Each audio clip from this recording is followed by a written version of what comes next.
Tindika Télévision, chers internautes, bienvenue dans ce nouveau numéro.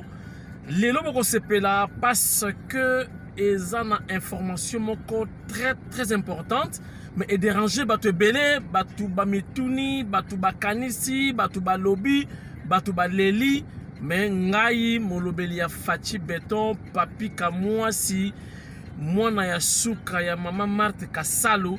Nous avons une confirmation. Il s'agit de quoi? Ezali rencontre Moïse Katumbi na Mike Hammer. Batu ba beti mabakwe bele boko zwa ba détail. Il y a visite na réponse. Il y a Mike et pas il y a Moïse Katumbi. Lelo na émission boz apete boz à la brancher parce que bozo sepela dans cette émission. Baza kotumba batu na cimetière ya Kinsuka. Somo naza kosenga na apôtre Jacques Chilombo.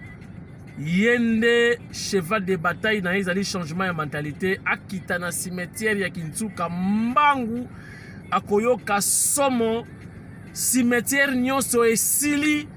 Pendant que bado continuer kotonga bandako pe bado continuer kotumba comment dirais-je kokunda batu.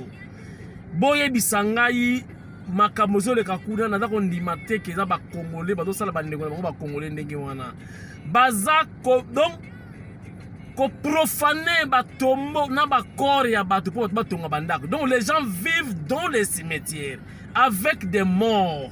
Boko ko ndima te apôtre Jacques Chilombo kitambango na cimetière ya Kinsuka kimbuta atikaka cimetière wana boyete assispanda quand même enterrement na bandako bukaka bandako. Je vous dis et commis donc c'est inhumain. Boko ndimate bazo bimisa batu mutapolite na butu moto epelaka place wana na yebaka te moto wana nani apelisaka yango. Elongwe na butu bakomi pena kotonga bandako pendant la journée. Donc bazo banga batu bakufa te. Batu bazo vivre na kati ya cimetière boko ndimate mena kati ya Kinshasa.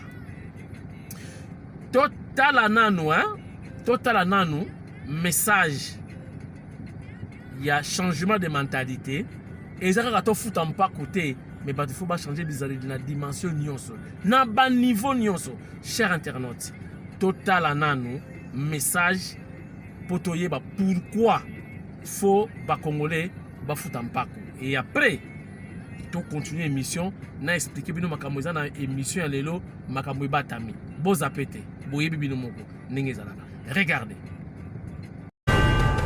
Lingomba ya bobongoli makanisi CCM na boyokani ya ministère ya finance pe ministère ya budget elongo na DGI, DGRAD, DGDA, DGRK pe lisanga ya bakongoli mpako ya bingumba ya mboka na biso babongisi kobanda mokolo mwa 11 septembre 2021 kino 11 mars 2022 kampani ya malendesi pona bofuti mpaku pe bokambi malamu ya misolomi ya leta na etando mobimba ya ekolo Congo. Poto tonga banzela ya kitoko. Balopitalo ya sika pona bapinga oyo esengeli mai na lotiliki ebonga bobola esila pe pona bolamu na biso nyonso. Bandeko bafuti mpaku baimboka pe bapaya ndeko tata ndeko mama tosengami biso banso kofuta mpaku kasi bino pe bandeko bakambi boyangela misolomi ya leta na ndenge elongobani tofuta mpaku po totonga mboka na biso biso nde tobongisa Congo. Voilà, wana bozui message comment ba congolais ba kota na habitude ya kala to perdaka yango ya kofuta ba impôt pour tolingi changement ezala na mboka changement eko uta wapi na participation ya moto nyonso. Chers internautes, vous savez batu ba réclamaki trop makamba besa ba prix eza ko kende malé mais to uti na ba avion omoni ba avion ndenge ba prix ekiti siko tozo kende makambo etali ba vivre oto misana na ngwa le Thomson ba soso mipandi ba trip nyonso boyebi ke batu ba sepela kolia na Kinshasa. Chers internautes, le chef de l'État Fachi Beton qui séjourne déjà à Kinshasa, donc on a déjà des retours, Naebisibino Kizali Masekite a petit le boko likolo ya mesa ngana kocha ba commentaire te bozo mona mikolo yo ningi ba prix ezako kita yango moko et puis le chef de l'état le baki yemo ko fabriquer ba millionnaire bozo mona ba nouveau millionnaire dans quelques instants. Donc kalamingi te bozo ko mona ba nouveau millionnaire oyo Fati Béton a fabriqué. Oyo koza la concurrence loyale entre FEC na ba nouveau millionnaire fabriqué par le chef de l'état. Na pesibino déjà nswaka bon comprendre. Chers internautes, vous savez, on a bêté du solo, il y a PLZ, Oye Koufaka et Kangama. PLZ. PLZ et Kangama. Mais, ministre près du président, Nana Manouani na Kyumba, Océan, Mfumubuku, Moulunge Shiwa Kalasa. A Bengi Sakipe, ba collègue na ba ministre, bakende kotala ndenge relance il appelle Z ezako salama pour intérêt ya population, pour intérêt général. Na kotarde te na la kisabino événement ndenge de kaki ndenge yemoko son excellence Nana Manouani na Kyumba akitaki sur terrain pour nous préparer pour ça la paix état des lieux. Relance, c'est pour bientôt. Pour l'intérêt général. Nde yango, tout ça kosenga. Bota la événement n'engele kaki, na tindika tindika. Regardez.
à moins solliciter donc un financement des 430 335 000. Tout ça, c'est quoi? L'usine en soi. Il y a trop d'automatisation. Ça va produire, ça va demander des produits. Mais il faut que les gens y travaillent. Si... Félicitations pour la présentation.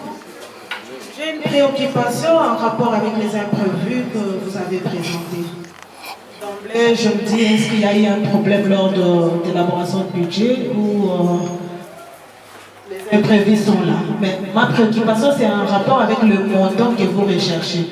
J'aimerais vraiment être sûr que vous avez bien analysé ce qui reste à faire et que ça sera une dernière demande que vous faites pour qu'au mois de décembre, nous puissions avoir les résultats, où il y aura encore d'imprévus. C'est vraiment ma préoccupation parce que ce qui manque et le montant est considérable. Et est-ce qu'au mois de décembre, si vous avez ce que vous demandez, nous aurons l'industrie prête à commencer ou il y aura encore d'autres imprévus?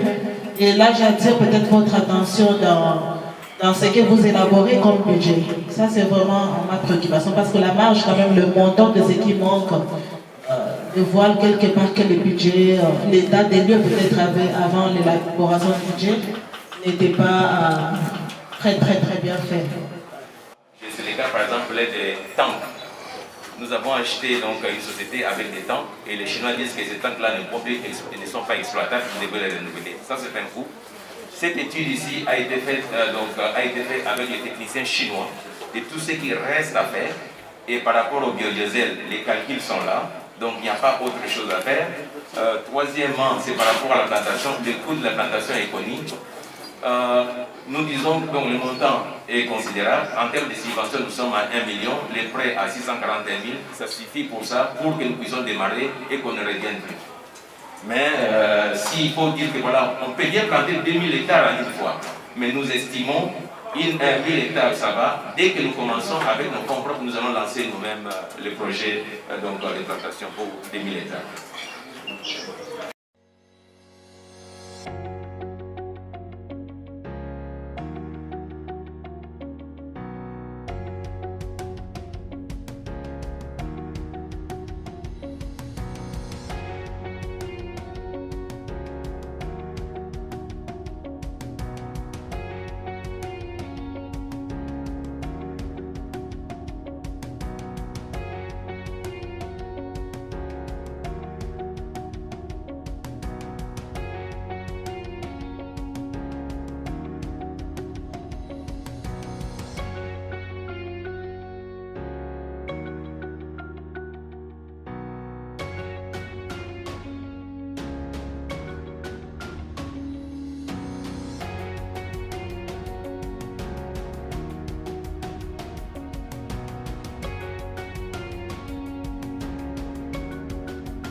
Voilà, chers internautes, ils ont deuxième partie, il y a émission.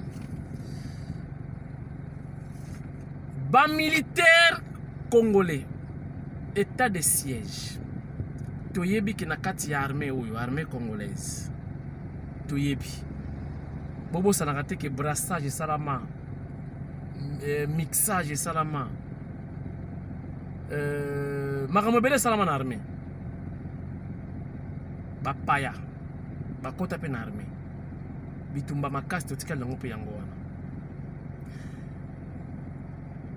Comment état de siège basoda baza na front ba nouvelle ye et outil na est basoda bazali mal équipés et puis basoda baza na nzala bazolia te iboyebisa nga soda oyo aza na nzala soda oyo azali mal équipé akosala mosala ndenge nini botuna basoda bakoyebisa bino na front soki obeti pa oyoki tutu oyebi deja ke kuna baza na biloko makasi koleka biso donc biso futa na batutu oyo soko mamiki kuna bakimi. Voilà, cher internaute, to dénoncer toyoki ba information na déjà outi na est que basoda baza na front mais damujane damage nzimwaka matériel nzimwaka makambo na pesa na maki ya tango kabila bato bazokende na front minduki mususu masasi mususu pona nini infiltration to boyi makambo na tango afachi to dénoncer yango déjà bopesa basoda damage bata na énergie basala mosala kitoko bopesa bango matériel adéquat. Comment matériel à malongue zo pas ya numbi matériel à danger na armée ezati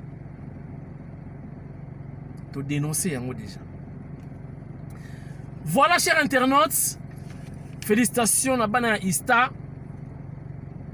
ingénieur moko ya Ista basali ba démonstration na bango kuna balakisi ba capacité na bango moko alongi a bimisi formule oyo yakosala énergie électrique to pe courant à travers les urines to pe masuba bomoni tozala bato mayele na mboka oyo donc inga kutu donc to bosa na inga donc récupération à tous les masuba suba sala mo courant dona bata maboma bavanda na boulevard lokota bango tuale bapesa biso masuba bongo courant sikoya masuba ya bata maboma. Donc bon imaginer que to lokoti na bata maboma to récupérer kaka ba irine wana siko to sala ngo barrage na éviter aux années. Donc courant ekozala awa ya haut niveau. Donc bravo na bana Ista. Voilà, pour clôturer, chers internautes, cette émission. Boyo kasikoyo makambu oyo et déranger bino et déranger mokili. Mike Hammer a ebisi Moïse a tout nié. Pourquoi? Bozo linga kwa puye ngai te ngape na renier na Congo.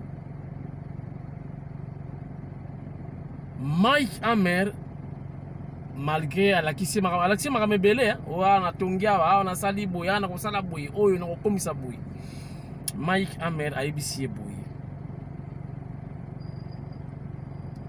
bosana nanu fachi bosana nanu kiti wana so kosala business sala business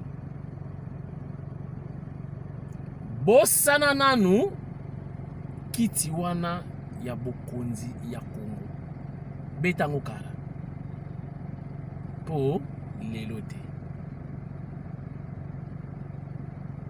bulandi ngai ayebisi ye bosana na yo nanu makambo na sala ba commerce na so koteka mbisi so koteka banini baba osala cop na yo ba minere bosana nanu kiti ya mfumu wa ditunga. Namoni bino ndenge bokomi na ba Facebook Mike Hammer a trahir Mike Hammer boy na boyete Mike Hammer akene koyebisa yeke tranquillise-toi bosala nanu kiti ya fachi misu na yo etala esika mususu etala makambo mususu. Donc kuna bosana mfumu wa ditunga asala musala na ye dans le calme. Émission ici la raté ici. Mais na ko rappeler les sous. Na ko yebisa bino fachi azana besoin ba ministre oyo bazana souci ya mboka lokola nana manoni na kiumba mfumu buku mulongeshi wa kalasa océan Na yebisi lisusu apôtre Jacques Chilombo kende na Lombangu na cimetière ya Kintsuka kangana no bureau wana. Tuna bango wapi cimetière batu bozo kokunda bozo tia bango wapi. Tuna bango batu ba uto kunda ça fait 2 mois baza place nini bibembe wana mona nanano. C'est inhumain. Gouverneur na mboka oyo na ville azato azate. Est-ce qu'il est au courant ou pas? C'est triste. C'est horrible. Non, na mona ngote makam na mona.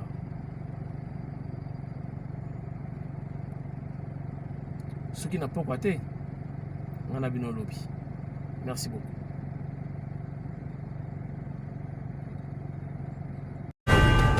Lingomba ya bobongoli makanisi CCM na boyokani ya ministère ya finance pe ministère ya budget elongo na DGI, DGRAD, DGDA, DGRK pe lisanga ya bakongoli mpako ya bingumba ya mboka na biso babongisi kobanda mokolo mwa 11 septembre 2021 kino 11 mars 2022 kampani ya malendesi pona bofuti mpaku pe bokambi malamu ya misolomi ya leta na etando mobimba ya ekolo Kongo. Poto tonga banzela ya kitoko. Balopitalo ya sika pona mapinga oyo esengeli mai na lotiliki ebonga bobola esila pe pona bolamu na biso nyonso. Bandeko bafuti mpaku baimboka pe bapaya ndeko tata ndeko mama tosengami biso banso kofuta mpaku kasi bino pe bandeko bakambi boyangela misolomi ya leta na ndenge elongobani tofuta mpaku po totonga mboka na biso nde tobongisa Kongo.